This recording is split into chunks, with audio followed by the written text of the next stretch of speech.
communication. So, ayan, message, decoder, interpreter, encoder, message. So, na-discussan natin ito ha. Madami lang talaga siya. So, pasensya nyo na yung mga gumawa. Sipat kasi nilang gumawa ng models of communication. Kasi matay na sila.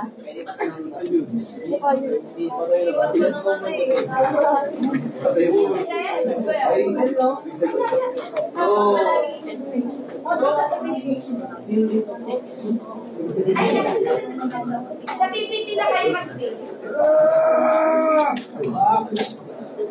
Lalo na sila. Lahat na kayo mag-base.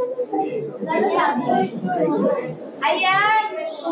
Pag sinabi natin verbal communication, verbal. Ano yung verbal? By the use of words. Okay, by the use of words. What else? Through speaking. What is verbal? Sharing thoughts. Sharing of thoughts. Okay, so kapag verbal communication, it has words and voice or masalita. So yun yung verbal. Ano naman, ito, example pala na verbal. So we have face-to-face conversation, telephone calls, video calls, radio broadcast, podcast, or public speaking or presentation. Tapos, ano naman yung non-verbal? Use of body movements. Does not make use of words. Type of communication forward uses things like body language and then other movements of the body as a way of communication. Okay, use of body language or body movements. Okay, like sign languages. So that's the non-verbal communication. Okay, so we have example here, the chronemics. So ayan. So and the next, the haptics, oculetics, proxemics. Nasaan din talaga? And then kinesics, objectives. Ayan, next one, the tenets. Ano yung tenets? Ano mo rin yung tenets?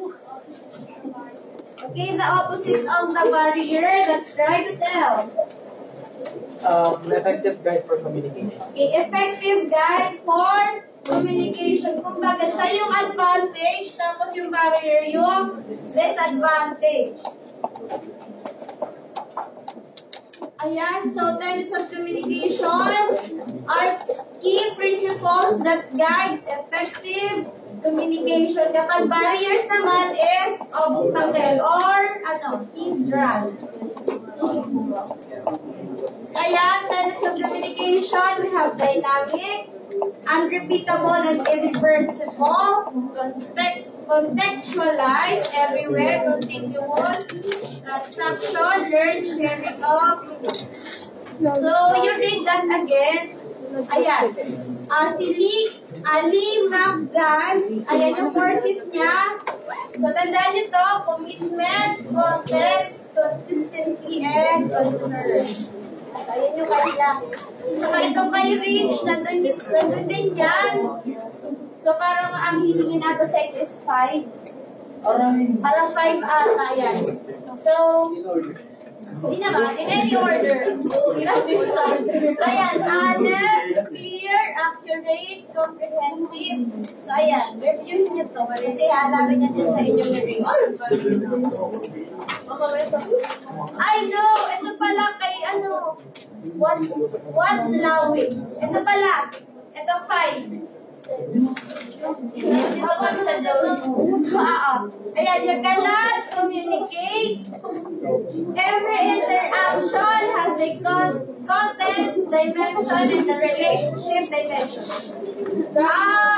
Yung quiz pala hindi ako gumawa na kasi for everyone kasi yun ang oral.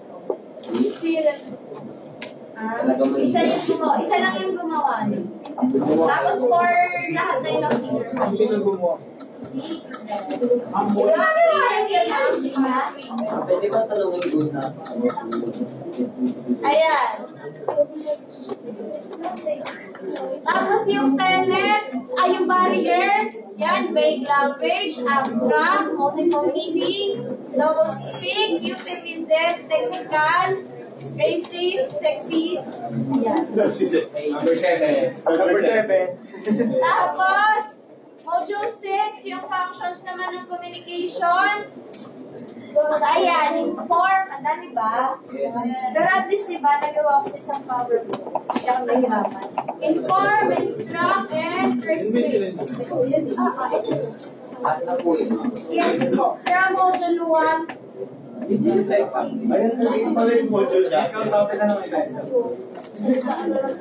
ayan.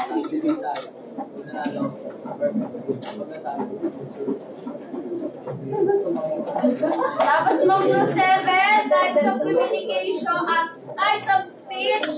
Ano type? Ayan. Pag sinabing intrapersonal, Other. paano ba gano'n? Ano yung intrapersonal? Thoughts? Yes.